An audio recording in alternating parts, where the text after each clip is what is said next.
Witness the exact moment Senator John Kennedy opened a battered leather briefcase and systematically destroyed Alexandria Ocasio-Cortez's political future on live television. Act I, the crossroads and the confrontation. Senator Kennedy, you are a relic from Jim Crow, Louisiana. You and Donald Trump are why this country is dying.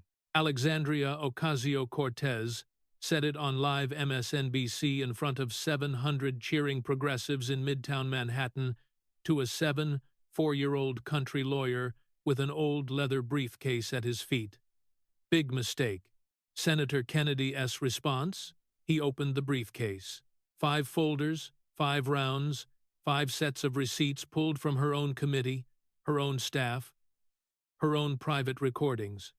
What happened in the next 2 hours ended a presidential career. You are about to witness the cleanest political destruction in modern American history.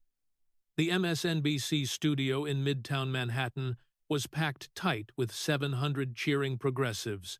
AOC pins, tax the rich, t-shirts, the kind of audience a network curates for a coronation. The marquee above the stage read "America at the Crossroads," a bipartisan town hall. The 2 nameplates on the table said Ocasio-Cortez and Kennedy. Alexandria Ocasio-Cortez walked onto that stage at 5 minutes past 8, the way a fighter walks onto a championship card. Cream blazer, red lipstick, chrome earrings catching the lights.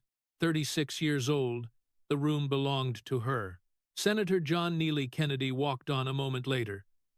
Charcoal suit, wire-rimmed glasses low on his nose, an old leather briefcase in his right hand. The corners worn pale. 74 years old, he looked like a tax accountant who had wandered onto the wrong stage. A few in the audience laughed when he sat down. The host, Michael Donovan, took his seat between them. Tonight, he said into the lens, 2 voices, 2 visions, 1 America. Let us begin. The format gave each guest 4 minutes for an opening statement. AOC spoke for 9. She called Donald Trump the Mussolini of Mar-a-Lago. She called the Republican Party a death cult dressed up in a flag. She called Senator Kennedy a relic from Jim Crow, Louisiana, whose Southern accent was a costume, and whose folksy charm was the oldest trick in the racist playbook. She told the audience that conservative voters were scared old men, afraid of women, afraid of brown people, afraid of any America that did not look like 1,955. She said anyone who voted Republican in 2026 was complicit in fascism, complicit in the deaths of children at the border, complicit in the genocide of Palestinians. Each line landed, the crowd cheered, and AOC fed on it. When she finally pointed at Kennedy without looking at him and shouted that men like him and Donald Trump were the reason this country was dying, the room erupted. Phone cameras went up. Designer signs went up. The applause stretched for nearly a full minute. Senator Kennedy did not move. He sat in his chair the way a man sits at a fishing dock at 5 inches the morning, watching the line, hands on his knees, glasses low, head tilted slightly, the way a hunting dog tilts its head when it hears something the rest of the room has missed. When the applause finally broke, Michael Donovan turned to him. "Senator, your response?" Kennedy adjusted his glasses with one finger. The drawl was thick. 40-some years of Louisiana courtrooms had not sanded it off.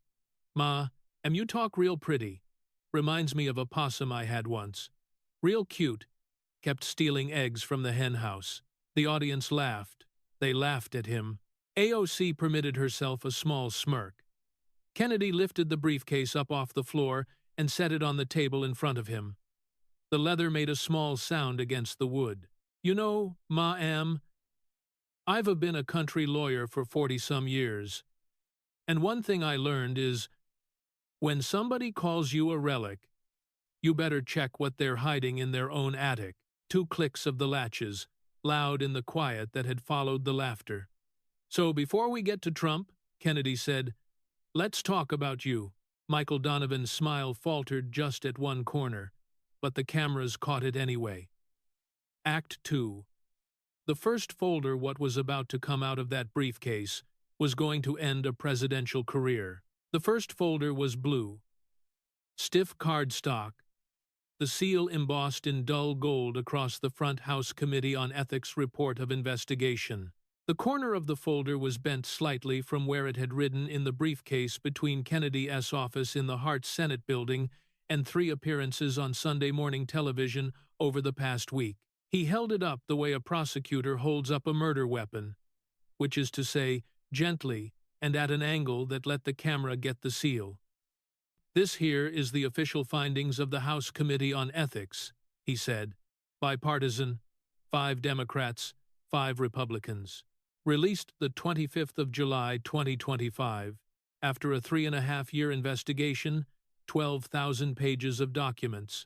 Concerns a member of Congress who attended a charity ball where the tickets cost $30,000 apiece. She wore a dress, big white dress, said on the back in red letters, 'Tax the Rich.'" He paused long enough for the audience to remember the photograph. They had all seen it. It had been on every magazine cover for a month. Vogue, Vanity Fair, Time. "Now, ma'am," Kennedy said, "do you happen to know who that congresswoman might be?" The first laugh of the night that did not go AOC's way rolled through a few rows of the audience. She kept her face still. The smirk was gone. In its place was the particular stillness of a person who has realized the room has shifted underneath her. "That investigation," she said, and her voice was the careful, measured voice she used with hostile reporters, "found no knowing or willful violation. The matter is closed." Kennedy nodded, as if she had just told him something interesting and helpful. He turned a page in the folder. "Yes, ma'am. I read all 26 pages. Every single one. Twice, on the plane up here. And I want to read you what the committee actually concluded. Quote, Representative Ocasio-Cortez's conduct was inconsistent with House rules, laws, and other standards of conduct. End quote. He turned another page. Inconsistent with House rules, inconsistent with laws, inconsistent with standards of conduct. Bipartisan finding. 5 and 5. Unanimous. He let the words rest in the air. AOC opened her mouth. Kennedy did not look up.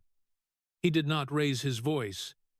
He simply lifted one finger off the folder, the index finger, the gesture as small and as final as a judge's gavel coming down. She closed her mouth. "Now hold on, ma'am. I want to read the receipts." He pulled out the first sheet. The Treasury Department forensic accounting markings ran along the top corner in pale gray ink. He held it where the camera could see. The audience leaned forward almost as one body. "Receipt number 1, $250. That is a free ticket to the Met Gala for your fiancée, Riley Roberts." The committee found that to be an impermissible gift, $250. "Ma'am, that's what working folks in your district pay for a week of groceries. That is a tank of gas and a phone bill. You let somebody else pay it for your boyfriend, so he could stand around drinking champagne with billionaires." He set the sheet down. He did not stack it. He laid it flat next to the folder so the seal stayed visible. He pulled the next one. "Receipt number 2, $2,733. That's the amount you underpaid for the accessories, earrings, handbag, shoes. The committee found you owe that money. $2,733. That is a month of rent for a working family in the Bronx. Ma'am. A whole month." The next sheet came out slower. Kennedy held it longer. He let his eyes rest on it before he spoke. The studio was so quiet that the sound of the air conditioning had become audible. A low hum somewhere above the lighting rigs. "Receipt number 3. The dress itself." He looked up. Designed by a small company called Brother Vellies, black-owned, woman-led. Founded in 2013 by a woman named Aurora James, who is herself the daughter of a Jamaican mother and a Canadian father. Miss James started Brother Veli's with the idea of bringing handmade leather goods from African artisans to the American market.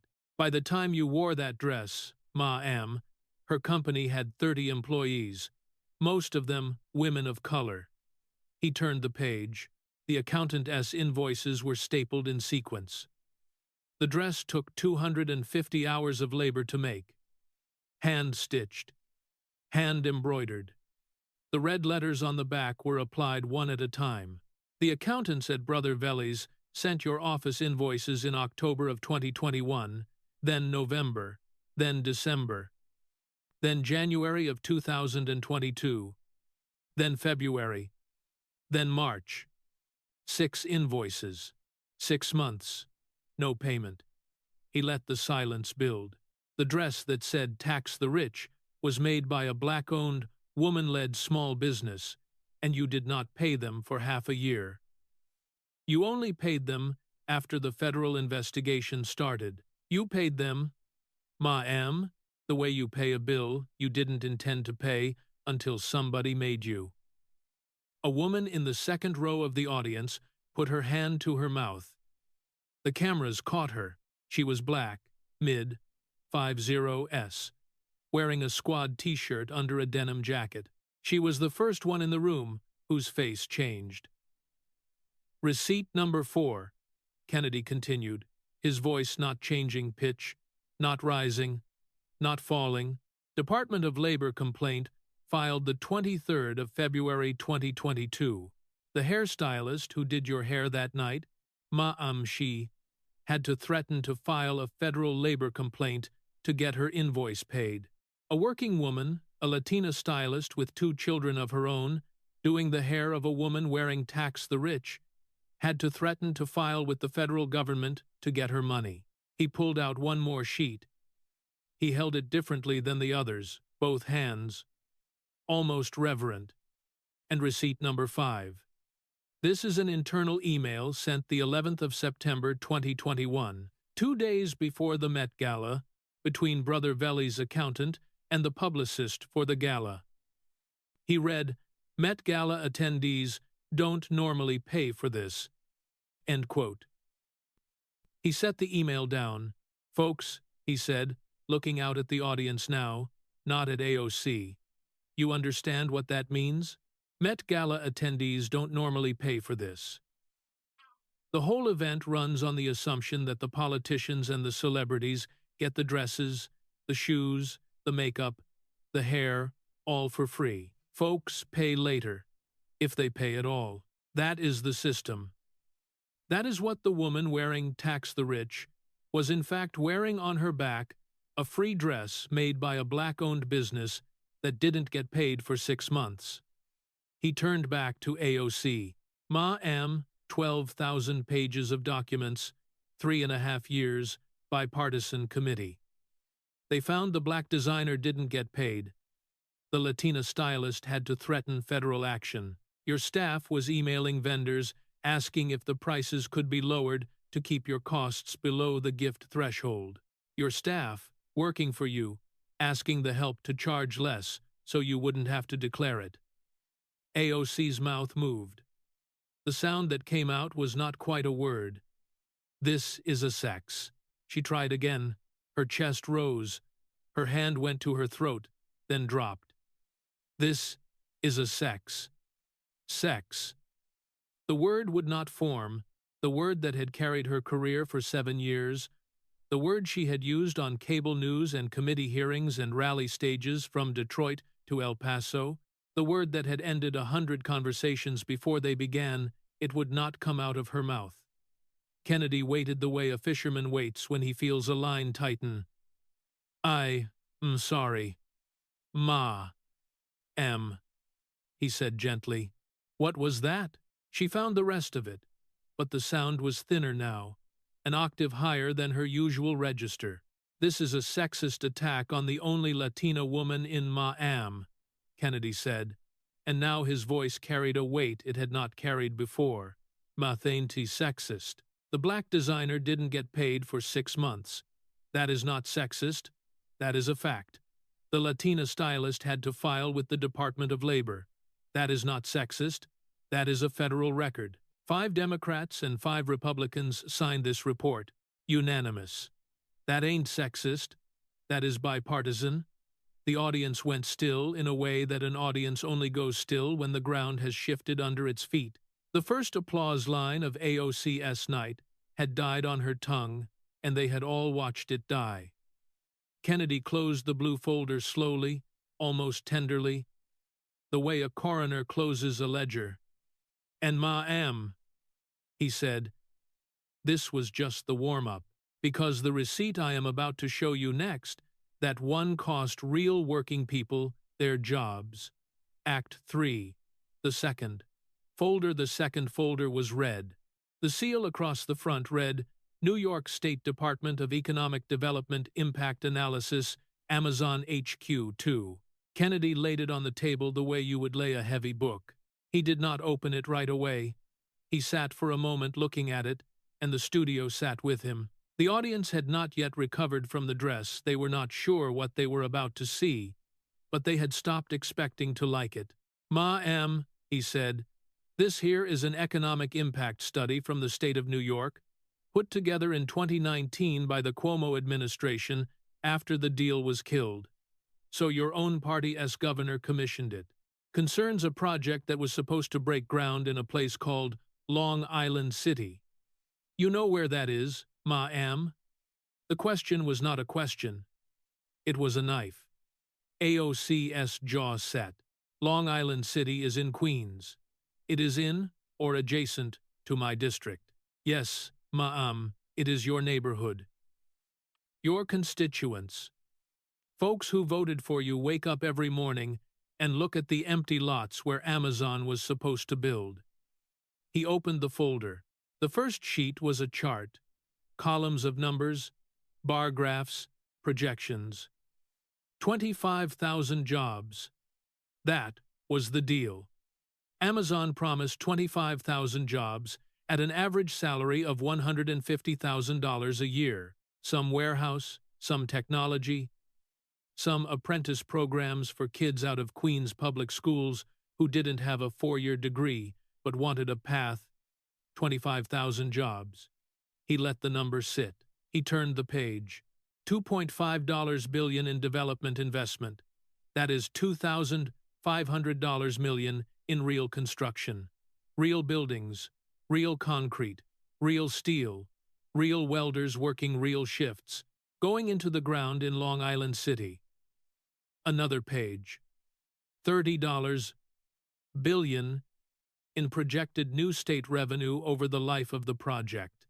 $30,000 million to pay for schools, subway upgrades, public housing, hospitals, the kind of things you say you fight for, ma'am. He looked up. And in February of 2019, you killed it. AOC opened her mouth to respond. Kennedy did not let her. "Ma'am, I do not need to argue this with you tonight, because there is a man in this room who can tell the story better than any chart." He turned slightly toward the back of the studio. The cameras swung with him. He found the row he was looking for. "Mr. Marcus Jefferson," he said. "Would you stand up, sir?" In the third row from the back, a man rose. He was black, mid, 30s, broad through the shoulders. He wore a navy suit that did not quite fit, the kind a man buys for a wedding or a funeral and then keeps in a closet for the next emergency. His tie was solid burgundy. His hands were the hands of a man who had worked with them. He held a folded piece of yellow legal pad paper. He did not look like a politician. He did not look like a witness. He looked like somebody's brother. The cameras settled on him. The studio's 700 eyes followed. "Mr. Jefferson," Kennedy said, "could you tell the Congresswoman what happened in your life in February of 2019? Marcus Jefferson unfolded the paper. His hands trembled slightly. He looked at the page, and then he looked up. When he spoke, his voice was steady. My name is Marcus Jefferson. I was born in Long Island City. I went to Bryant High School. My father worked the docks at Hunts Point. My mother cleaned offices in Midtown Manhattan. She rode the 7 train to work for 31 years. He paused. In 2018, I was 22 years old. I had 2 children, 1-year-old and 3 years old. I was working 2 jobs. Janitor at a Midtown office building from 10:00 at night until 6:00 the morning. Dishwasher at a diner from noon to 7 the afternoon. I slept 4 hours between the 2 jobs in the back of my mother's apartment on a futon. I made $23,000 a year. We lived in a 1-bedroom in my mother's building. My kids slept on a mattress on the kitchen floor.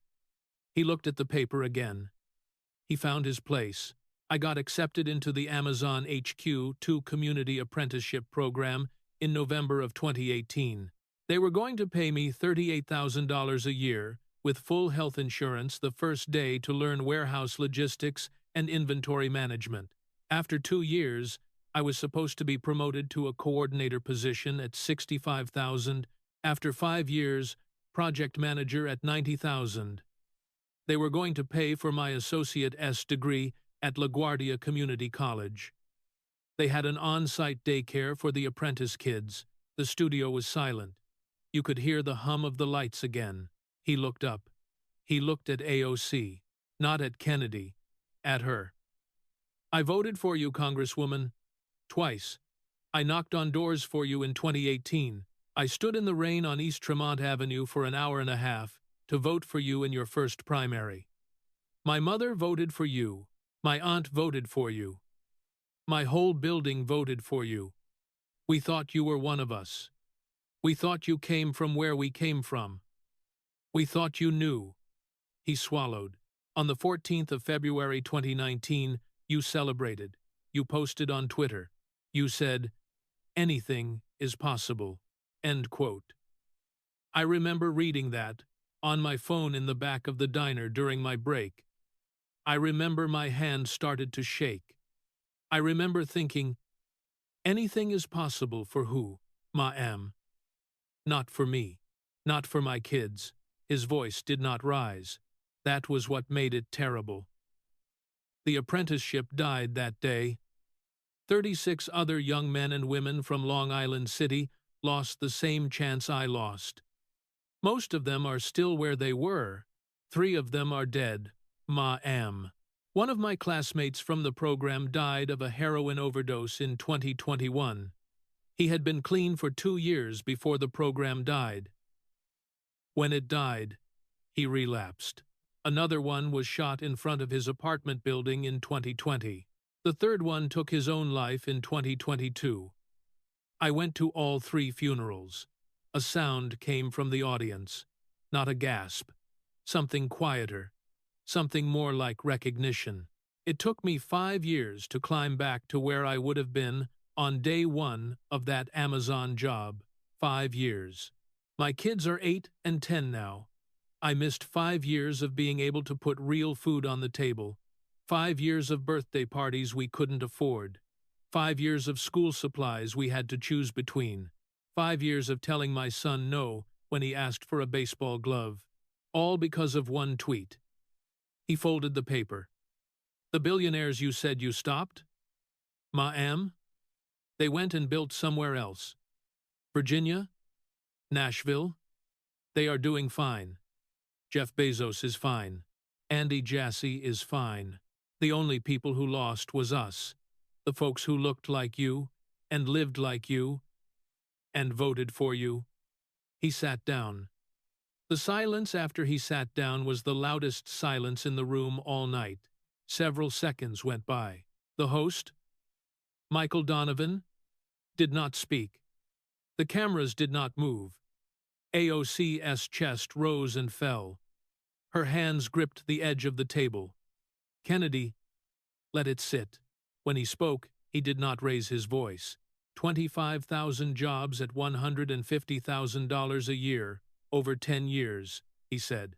That comes out to $375 billion in wages. $375,000 million. You denied your own constituents $375 billion in lifetime earnings. He paused. And then, ma'am, you went out and you bought yourself a Tesla. AOC's lips moved. The word that wanted to come out was racist, or maybe sexist. The sound that escaped was a half-syllable, a fragment, a thing that had broken on its way to the surface. Ra. Her hand went up to her mouth. She tried again. This is a ra, nothing more. The word would not come.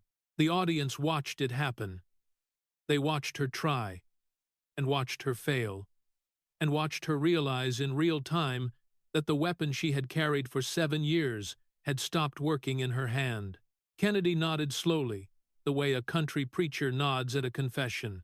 "Ma'am," he said, "the math don't care what color you are. Numbers ain't too racist. Numbers is just numbers. Mr. Jefferson over there ain't too racist. The kids in his apprenticeship program ain't too racist. 3 of them are in the ground, ma'am. Those are your people. And you took $375 billion out of their pockets so you could send a tweet that said, 'Anything is possible.'" He closed the red folder. "Now," he said, "let's talk about that Tesla. Act 4. The photograph. He did not pull out a folder this time. He reached into the briefcase and lifted out a single 8x10 photograph. Glossy. The corners slightly worn from how often it had been handled. He laid it face down on the table.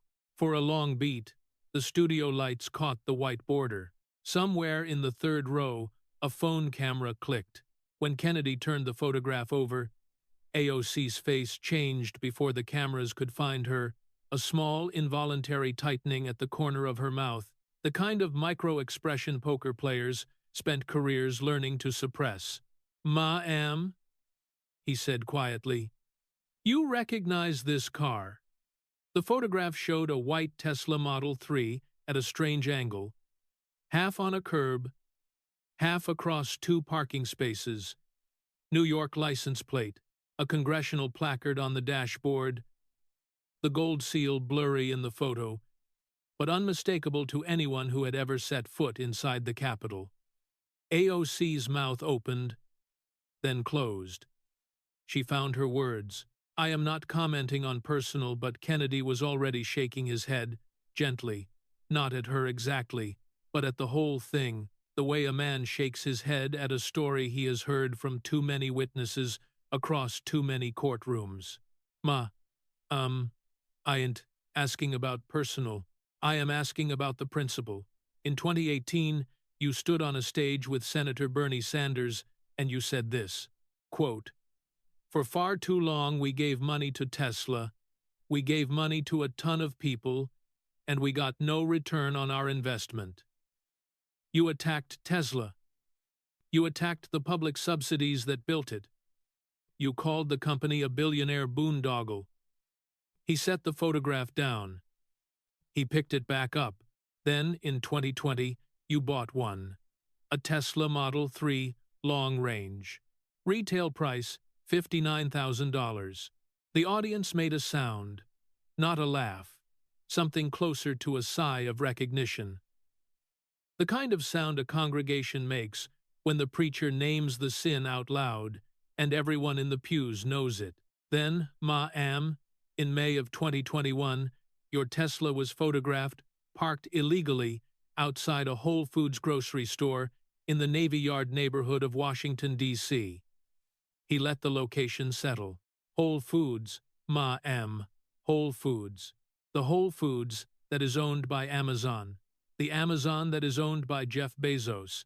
The same Jeff Bezos you said was destroying America. The same Amazon you killed the deal with in Long Island City. He lowered the photograph and looked at her over the top of his glasses. "I am just an old country lawyer from Madisonville, Louisiana. But where I come from, when you tell folks that billionaires are evil, and then you go and drive their car to their grocery store and park illegally because you are too important for the rules, we have a word for that. 2 syllables. Starts with H. The first laugh came from a black man in the 4th row. He laughed and immediately covered his mouth, surprised at himself. The laugh was the kind of laugh that escapes when something deeply true cracks through politeness. 2 seats over, an Asian woman laughed too, then a row of college kids in the back. The wave moved through the audience in patches. Not the mocking laughter of the opening when the audience had laughed at Kennedy.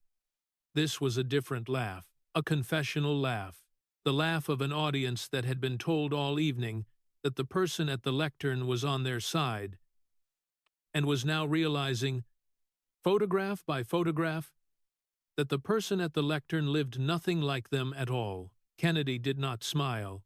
He let the laughter run and then settle.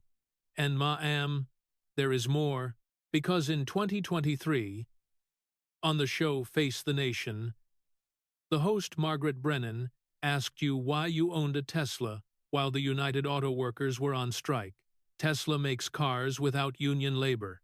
You support the union, but you bought the non-union car. You said you would trade it in. That was 3 years ago. You still got it. A reporter from Fox News asked you in 2025 if you still owned the Tesla. Your answer? Quote, for security reasons I'm not commenting. End quote. And he shook his head, half a smile touching the corner of his mouth and dying there before it became a smile. Security reasons. From the woman who said billionaires shouldn't exist, driving the billionaire S car to the billionaire S grocery store, and refusing to answer questions from her constituents about whether she still owns it. He pulled another sheet from inside the briefcase, a printout from a news article. He held it briefly. Ma'am, in March of 2025, Tesla owners across America were facing acts of vandalism. 80 incidents. Cars torched in suburban driveways, dealerships attacked with Molotov cocktails. The Department of Justice classified some of these as domestic terrorism. 3 people were charged. They face 5 to 20 years in federal prison. He set the article down. You were asked on camera whether the Democratic rhetoric calling Elon Musk a Nazi might have any connection to those attacks. Your answer? Quote, for security reasons, I'm not commenting. End quote. Same answer you give about your Tesla. Same answer you give about the calls for political violence. Mighty convenient, ma'am. Security reasons covers a lot of ground. AOC's voice came out cracked when she tried. This is SE. The word would not come. This is SE. A small, helpless half-syllable. Nothing more. Kennedy waited the way he had waited before. Then he spoke gently. I keep waiting to hear that word, ma'am. Seems to be giving you trouble today. He pulled one more piece of paper from the briefcase. Shorter this time. A single line, $2,000 a month. Ma'am. That's the rent on your luxury apartment in the Navy Yard? Same neighborhood as the Whole Foods. The Free Beacon described the building climbing wall, 2 pools, racquetball courts, golf simulator, rooftop dog park, steam room, $2,000 a month for a studio. The median rent for a working family in your district in the Bronx is $1,600 for a 1-bedroom. You pay more rent in Washington than your constituents pay to live in their own homes. He turned slowly to face the audience, but the dress was tax the rich. The Tesla was a billionaire-esque car. The Whole Foods was Bezos. And the apartment is in the fanciest part of Washington with a climbing wall. He held the photograph up one last time. Let them see it again. Folks, this is what we call champagne socialism. The folks at the top sell rage to the folks at the bottom, while they live the life of the very people they say need to be taxed out of existence. That ain't economics.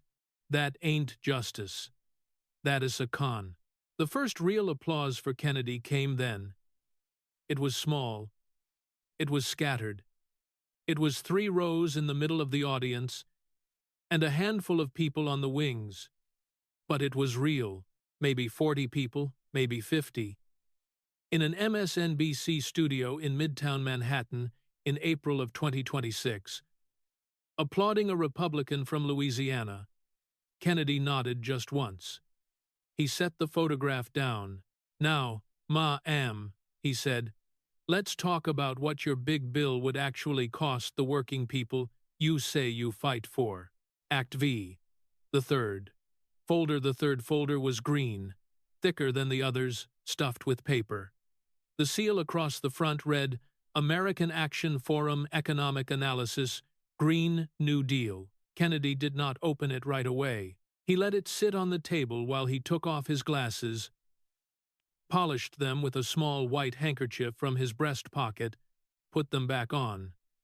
The gesture was deliberate. It was the kind of pause that lawyers used in courtrooms when the next question was the question. "Ma'am," he said, "you said you fight for the working class. Tell me how much your Green New Deal would cost in plain English." She had been waiting for this one. She had been preparing for it through every previous round, looking for the question she could finally answer. She straightened in her chair. "The cost of inaction on the climate crisis is far greater than the cost of ma'am," Kennedy said quietly. "I asked you a number. How much? Studies vary, and the framing of the question depends entirely on— Well, let me read you the numbers, ma'am, since the studies vary." He opened the folder. The first sheet was a cover page. The second was summary statistics.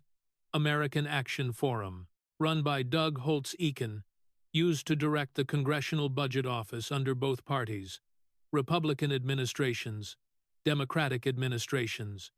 Bipartisan reputation. Their analysis, your Green New Deal, would cost between $51 trillion and $93 trillion over 10 years. He paused. He let the number find its way into the room. Trillion, with a T. 51 trillion to 93 trillion. To put that in scale, the entire annual gross domestic product of the United States is about $28 trillion. Your bill would cost up to 3 years of everything the country produces, every car, every house, every loaf of bread, every steak, every paycheck. 3 years of everything we make, gone. Another sheet. Competitive Enterprise Institute analysis per household cost in year 1, $74,287. He looked over the glasses at her. $74,000 per family in 1 year, just for energy. He pulled another sheet from the folder, the one with the chart. He held it up. "Ma'am, do you know what the median household income is in your own district? $68,000. 68. Your bill costs each family $74,000. That is more than they earn. You are asking working families in the Bronx and Queens to pay more in energy bills than they bring home in a year, just to keep the lights on." He let it settle. After year 1, the cost falls down to $47,755 per household per year. $47,000 every single year, forever. For energy. The audience had gone quiet again. The kind of quiet that follows a number too large to argue with. Kennedy reached for another sheet. He held it for a long moment before reading. 1.1 million jobs lost per year, according to the Heritage Foundation analysis. 1.1 million American working families wiped out every year for decades. He looked up. "Let me tell you who that is. Ma'am, the pipeline welders in Beaumont, Texas, men with hands like leather. The coal miners in Mingo County, West Virginia, 3rd generation in the same hole their grandfathers dug. The truckers running long haul out of Joplin, Missouri. The refinery workers in Lake Charles, Louisiana, in my own state, who feed their families on shift work. the auto plant workers in Lordstown, Ohio, the natural gas crews in Pennsylvania, the drillers in North Dakota, the oil field roughnecks in Midland, Texas, the shipbuilders in Pascagoula, Mississippi, folks who get up at 4 inches the morning and come home at 7 at night, folks whose backs are bent from the work, folks who built this country with their hands. He paused. Your bill kills every one of those jobs, every one of those families, every one of those communities. Not on accident, on purpose, as policy, as goal, as mission. He reached for the calculator, the same beat-up pocket calculator he had been using in Senate hearings since before AOC was in middle school. The buttons clicked in the silence of the studio. 68,000, he said, working the math out loud. Median income in your district. Minus 74,000. First-year energy cost from your bill. Equals, the display read. He held it up. Negative 6,000. Negative 6,000. Means a working family in your district goes $6,000 in the hole the first year just trying to keep the lights on, just trying to heat the apartment in February, just trying to drive their kid to the emergency room when she gets sick. He set the calculator down. And, ma'am, that ain't even the worst part. He pulled out one final document. It was a printout from the Washington Post, yellowed from age, the corner stapled. He had carried this paper for years. The audience could see it in how worn it was. This is an interview with your former chief of staff, Saikat Chakrabarti. Date of publication the 10th of May 2019. He sat down with the Washington Post. He gave them a quote that has lived in my desk drawer for 7 years. He read it slowly. Quote, "The interesting thing about the Green New Deal is it wasn't originally a climate thing at all. We really think of it as a how do you change the entire economy thing." End quote. He looked up. How do you change the entire economy thing? He folded the paper.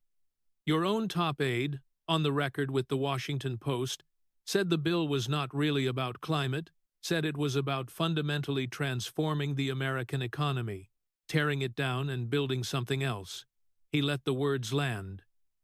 Ma'am, when the working folks of Pennsylvania ask why they cannot afford a tank of gas, this is the answer. When the truckers in Ohio ask why their fuel is 40% higher than 5 years ago, this is the answer. When the steel workers in Pittsburgh ask why their plant is shutting down, this is the answer. When Mr.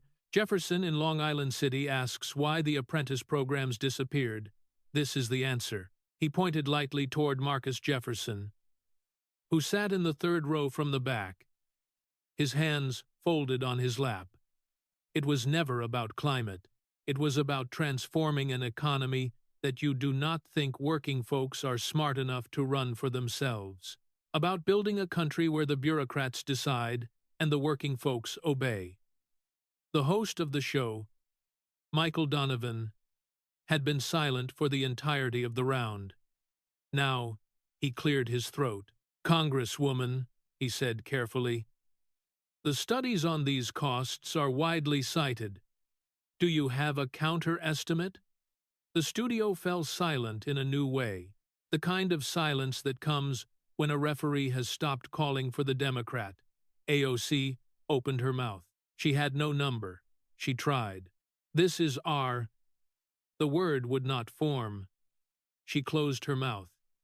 She tried again, smaller this time, almost whispered, This is our... Half a syllable, nothing more. The host did not save her. He was not allowed to, not anymore. Kennedy did not interrupt. 5 seconds passed, then 10, then 15. The cameras held on her face. The studio held its breath. The most famous voice in progressive politics in America had no answer. The audience saw it. So did the cameras. So did everyone watching at home in living rooms in Iowa and Ohio, and North Carolina and Pennsylvania and Florida. Senator Kennedy nodded gently. He closed the green folder. Ma'am, that is what we call a tell back in Louisiana. When somebody can't even argue back, we know they ain't got a hand to play. He set the folder on the table next to the other two.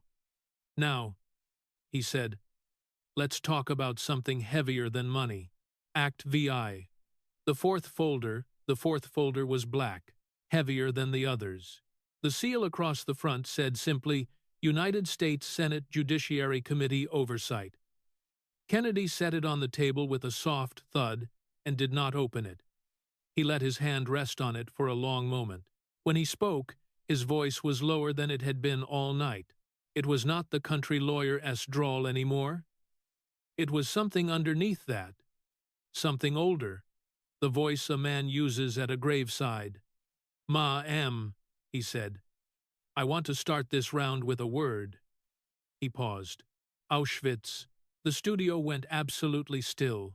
The hum of the air conditioning was audible again. Several members of the audience drew breath at the same time, the way people draw breath in a room where someone has invoked the dead.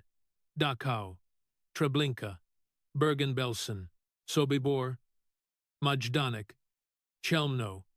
He named them slowly, one at a time, like a roll call.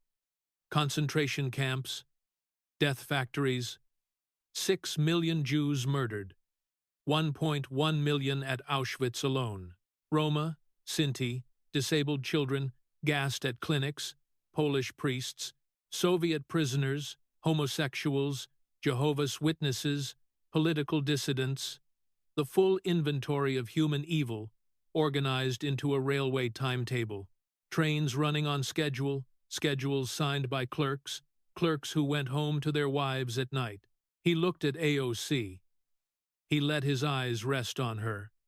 Ma'am, in June of 2019, you went on Instagram Live and you said, and I quote, "The United States is running concentration camps on our southern border," end quote. AOC found her voice. It was quieter than her opening. The fight had gone out of it, but the words were still there. I stand by that statement, and I stand by Kennedy held up one finger. Hold on, ma'am. Before you stand by it, I want to read you what the United States Holocaust Memorial Museum said about your statement. Not me, not the Republican Party. The official Holocaust Museum of the United States of America. Established by an act of Congress in 1980, built on the National Mall, visited every year by survivors. The museum that exists for one reason and one reason only, to remember the actual 6 million. He opened the black folder. The first page was a press release. Quote, the United States Holocaust Memorial Museum unequivocally rejects efforts to create analogies between the Holocaust and other events, whether historical or contemporary. The museum further rejects efforts by individuals or institutions to compare the Holocaust to other tragedies. End quote. He folded the page. He set it down. That is the Holocaust survivors and the museum that exists to honor their memory telling you that you were wrong. They did not say it gently. Ma'am. They said your statement was rejected, unequivocally rejected. That is a strong word. They do not use it often. He pulled out another sheet.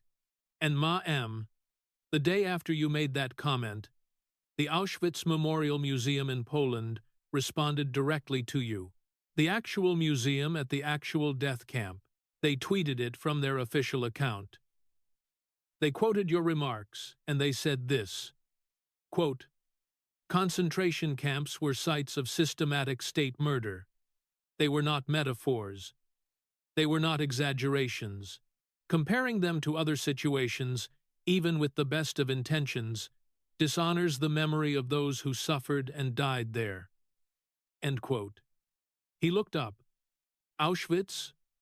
Ma'am, the actual museum at the actual death camp where 1.1 million people were murdered, told you that you were wrong. He pulled out another sheet. This one had the seal of the United States Senate. And in the same month you called migrant facilities concentration camps, the United States Congress voted on a bill, Senate Bill 811, $4.5 billion emergency humanitarian funding for migrant children at the border, money for food, money for medical care, money for soap and beds and clothes, money for the children, ma'am. The children you said were in concentration camps. He looked at her. You voted no. AOC's mouth opened. The defense was thinner now, almost rote, throwing more money at the agencies committing human rights abuses. Ma'am, Kennedy said, and his voice was quiet. The bill was for food for children. You voted no on food for children. He read her actual floor statement from the 27th of June 2019. Word for word, from the congressional record. He read it slowly. He let the words come out into the studio one at a time and find their own weight. And, ma'am, here is the part that makes my heart hurt. Because, while you were calling American facilities concentration camps and voting against feeding children, do you know who that money was going to feed? 6-year-olds, 8-year-olds. Latino children, kids whose parents made the journey through Mexico to get here. The kids in your own ethnic community. You voted no on food for them. The studio was silent in a way that had a different texture than before. Earlier silences had been the silence of an audience watching a politician get cornered. This silence was something else. This was the silence of an audience that had stopped rooting for either side and had started thinking about its own children. But ma'am, the worst part of this round is not what happened in 2019. The worst part is what you said 3 weeks ago, the 1st of April 2026. In a private room in Manhattan, he pulled out a printed transcript. The seal at the top was a generic one, not government, just a label. New York City Democratic Socialists of America Internal Forum Recording. Ma'am, on April 1st of this year, you attended a private DSA forum in New York City. You thought it was off the record. You thought no one was recording. But the meeting was streamed online to members, and City and State magazine got a partial recording. They published it on April 1st. It is in the public record now. He read, I have not once ever voted to authorize funding to Israel, and I will never. The Israeli government should be able to finance their own weapons if they seek to arm themselves. End quote. He paused. A DSA member followed up, asked you specifically, would you commit to voting no on any spending on arms for Israel, including so-called defensive capabilities, Iron Dome missile defense, the system that intercepts rockets fired at civilians? He read her answer, quote, yes, end quote. He folded the paper. Ma'am, Iron Dome does not shoot anybody. It does not kill anybody. It does not invade anybody. It does not occupy. It does not target. It is a system of interceptor missiles that intercepts rockets fired at civilians, at apartment buildings, at hospitals, at a kindergarten in Sderot, at a bat mitzvah in Jerusalem, at a pizza shop in Tel Aviv, full of teenagers eating after school. He looked at her. You committed to voting against the shield, the thing that stops the rockets. You said you would not even support the defensive system that keeps children from getting blown up on the way to school? He pulled one final document. Let me tell you what Iron Dome actually does, ma'am. The 7th of October, 2023. Hamas terrorists launched approximately 5,000 rockets at Israel in the first wave of attacks. Iron Dome intercepted 90% of the rockets that threatened populated areas. Without Iron Dome, the death toll on October 7th would not have been 1,200. It would have been 20,000, maybe more. Children at school, babies in cribs, old folks in synagogues, Iron Dome saved thousands of civilian lives that day. He set the paper down, and ma'am, you committed 3 weeks ago, in a private meeting where you thought no one was listening, to oppose the funding that keeps that shield in the air. You committed to letting the rockets through. The audience sat in a silence that had become almost holy. Kennedy turned slowly toward the back of the studio. Mrs. Rosario Mendez, would you stand up? Ma'am? In the seventh row, a woman rose, late 50s. Dark hair pulled back into a tight knot.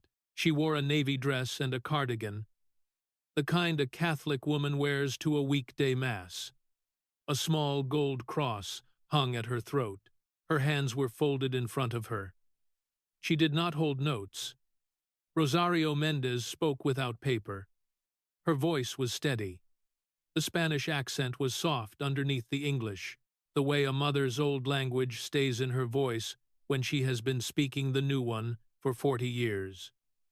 My name is Rosario Mendez. I was born in Havana, Cuba, in 1968. My father was a teacher. My mother was a nurse, both of them dissidents. Both of them watched friends disappear in the night.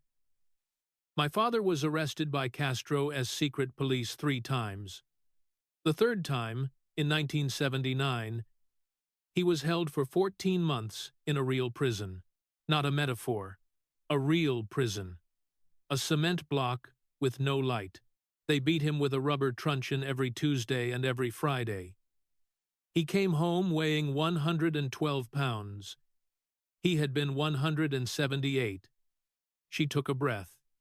We escaped Castro's regime in 1982 on a fishing boat. I was 13 years old. We sailed from a coastal village outside Mariel in a boat built for 8 people. There were 31 of us. 3 did not make it. 1 was a baby. Her mother held her body for the last 6 hours of the trip and cried without making any sound. Her name was Esperanza. It means hope. The studio did not move. We came to the United States. My family applied for legal asylum at the processing center in Miami. We waited 11 years for our citizenship. 11 years of paperwork. 11 years of interviews. 11 years of background checks. 11 years of going to the immigration office in downtown Newark to update our addresses. 11 years of doing it the right way. She straightened. I am brown. I am Latina. I am an immigrant. I am a Catholic. I am an American. I am a wife. I am a mother of 3. I am a registered nurse. I work the surgical floor at St. Barnabas Medical Center in Livingston, New Jersey. I have voted in every election since I became a citizen in 1993. I have voted Republican most of those years and Democrat some of those years. I voted for Barack Obama twice. I voted for John McCain. I voted for Donald Trump in 2016. I voted for him again in 2024. I am a person, Congresswoman. I am not a demographic. She looked at AOC. For 7 years, I have watched you use my face to push policies that hurt my children's country. I have watched you call concerned American mothers racist for asking that everyone come the same legal way I did. I have watched you call border facilities concentration camps while my cousins in Cuba live in real ones. Real ones, Congresswoman. With real bars, with real torture. I have watched you say defending children from rockets is genocide. And tonight, I came here on my own dime, on a bus from Newark to Manhattan, to tell you in front of all your supporters that you do not speak for me. Her voice did not rise. It got quieter somehow, which made it louder. You do not speak for legal Latina immigrants. You do not speak for people of faith. You do not speak for working women. You do not speak for refugees who actually fled actual concentration camps. You speak only for yourself and the people who paid for your dress. She sat down. The silence that followed was the deepest silence of the night. It went on for several seconds. The cameras did not move. The host did not speak. AOC's eyes were fixed on the table. Her hands were flat on the wood, white at the knuckles. She tried one last time to call out the word. She tried to say racist, to say sexist, to say Islamophobic, to say transphobic, to say any of the words that had carried her career for 7 years and ended 100 conversations before they began. Nothing came out. Her lips moved. Her chest rose. She made a small sound that was not a word. Then she stopped trying. She just looked down at the table. Kennedy waited a long moment. He did not gloat. He did not press. He just waited the way a man waits at a funeral for the family to find their footing. Then he closed the black folder. "Ma'am," he said very softly. "I think we are done. Act 7, the final." Word Senator Kennedy stood up. It was the first time he had stood all night. 2.5 hours into the broadcast, he stood the way an older man stands, slowly, with one hand on the table for balance. He buttoned his charcoal jacket with the other hand. He picked up the briefcase. He did not look at AOC right away. He looked at Marcus Jefferson in the 3rd row from the back, then at Rosario Mendez in the 7th row. Then he turned finally to face the woman in the cream blazer. He walked around the table. 3 slow steps. He stopped in front of her. When he spoke, his voice was lower than it had been in any of the previous rounds. The drawl was still there, but the showmanship was gone. What was left was a man speaking to another person. "Ma'am, I am going to tell you something. I came here tonight because your network invited me. They thought you were going to make a fool of the country lawyer. Maybe you thought so too. That is fine. I've been underestimated my whole career. I went to a little school called Vanderbilt for college, then a little school called the University of Virginia for law, then a school across the ocean called Magdalene College, Oxford, for another degree in law. Then I went home to Madisonville and started representing folks who got hurt by big companies 40-some years." He turned to face the cameras. The audience was so quiet you could hear the lighting rigs. "You called me a relic. You called Trump a fascist. You called the GOP a death cult. You called conservative voters scared old men afraid of the future." He turned back to her. "I am a relic. I am 74 years old. I've been around long enough to know what real Americans look like, and they don't look like a Met Gala. They don't look like $60,000 Teslas parked at Whole Foods. They don't look like luxury apartments with climbing walls. They don't look like designer dresses that say, 'Tax the rich,' while a black-owned business waits 6 months to get paid." He gestured behind him toward the back of the studio. "Real Americans look like Mr. Marcus Jefferson over there. Lost 5 years of his life because of a tweet. Real Americans look like Mrs. Rosario Mendez. Spent 11 years in line waiting for citizenship while you accused folks like her of bigotry for following the law. Real Americans look like the welders in Beaumont and the truckers in Joplin and the nurses in Newark and the apprenticeship kids in Long Island City who never got their chance." He paused. "My daddy was a fertilizer salesman in Centerville, Mississippi. Worked his whole life. Drove 300 miles a day in an old green Buick that smelled like tobacco and diesel. Sold seed and feed to farmers who paid him in cash and sometimes in chickens. Never made more than $30,000 in his best year. He sent me to Vanderbilt, ma'am. He sent me to UVA Law. He sent me to Oxford. Not because he was rich, because he worked. Worked until he could not work anymore. Died of a heart attack at the steering wheel of that Buick in 1991. They found him on a county road outside Centerville, with the engine still running." His voice softened.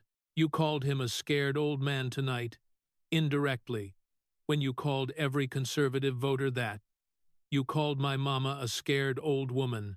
You called my Uncle Beauregard, who could not read until he was 31 years old, but who built a bait shop in Zachary, Louisiana, with his own hands and ran it for 53 years, you called him a scared old man.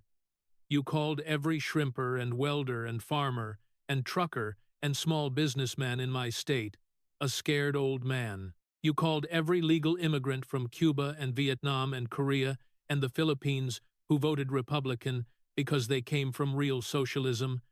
You called them scared old men too. He held up the briefcase. And tonight, ma'am, the only thing left of your career is what is in this briefcase. 5 rounds, 5 sets of receipts. The Met Gala, where the black designer didn't get paid for 6 months. Amazon, where 25,000 jobs were killed for a tweet. The Tesla parked illegally at the billionaire-esque grocery store. The Green New Deal, which costs working families more than they earn. And the Iron Dome, where you said you would oppose the defensive system that stops rockets from hitting children on the way to school. He paused. You wanted to debate Donald Trump tonight. Donald Trump ain't here. I am here.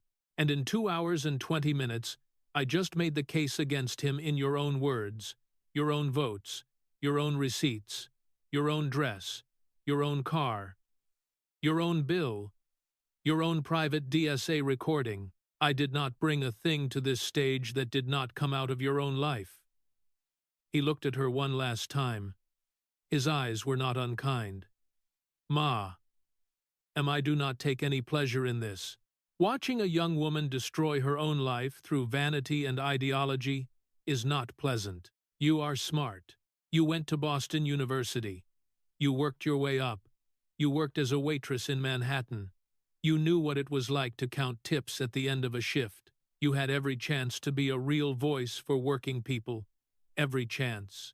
And somewhere along the line, you decided that being right was less important than sounding right. That sounding angry was easier than getting answers.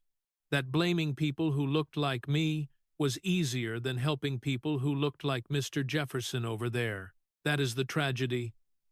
That is the only thing I am sad about tonight. He turned. He walked back to his chair. He set the briefcase down. He sat. He folded his hands on the table. Mr. Donovan, he said, looking at the host. I think we are done here, sir. The studio was silent. Then slowly, in the back rows, someone began to clap. One man, a second, a third, a whole row in the middle. Then the applause moved like weather across a plain. Then the whole studio, the MSNBC New York audience, the audience that had cheered when AOC called Trump Mussolini, the audience that had laughed at Kennedy's possum line, the same audience. They stood. They applauded a Republican from Louisiana for 2 minutes and 47 seconds. Marcus Jefferson stood with them. So did Rosario Mendez. So did the black woman in the second row who had put her hand to her mouth when Kennedy had named Aurora James. So did the college kids in the back rows who had come to cheer for AOC and were now clapping for a country lawyer they had never heard of when the night started. Alexandria Ocasio-Cortez sat at the table with her head down. The red lipstick was smudged at the corner of her mouth. The cream blazer was rumpled where her arms had been folded. Her chrome earrings caught the studio lights one last time. Her hands stayed flat on the table. She did not cry. She did not yell. She did not stand and walk off. She just sat the way a person sits when the floor of their life has gone out from under them. And the only thing left to do is wait for the room to stop spinning. Michael Donovan looked at the camera. His face was carefully blank. We will be right back, he said. Cut to commercial. By morning, the segment had been replayed on every network. MSNBC ran it twice without commentary. The Mr. Jefferson testimony alone had been viewed 64 million times before noon. The Rosario Mendez testimony, 51 million. The Iron Dome confrontation, 38. The voice cracks were already memes. Alexandria Ocasio-Cortez issued a statement through her chief of staff, Mike Casca. The Congresswoman remains focused on serving the people of New York's 14th congressional district. She did not answer questions. She did not appear on television for 14 days. She canceled 2 weeks of public appearances. Her staff stopped responding to press inquiries by Thursday. Senator Bernie Sanders, asked on CNN whether he stood by AOC, paused for 9 seconds before answering. Tonight raised questions, he said. Our movement needs to answer. House Minority Leader Hakeem Jeffries declined to comment when stopped by reporters at a Capitol Hill stakeout. He walked past the cameras with his head down. The DSA New York City chapter held a closed emergency meeting that lasted 7 hours. They did not release a statement. Senator Kennedy's book, How to Test Negative for Stupid and Why Washington Never Will, returned to the New York Times bestseller list at number 1. There was no expulsion, no resignation, no FBI investigation, no handcuffs, no perp walk, no federal charges, no grand jury. There were only receipts, and receipts do not evaporate. When the applause fades, the cameras turn off, and ideology collides with undeniable receipts. Who truly pays the price for the grand promises made on a political stage? The politicians who make them, or the working-class citizens who are forced to live with the consequences?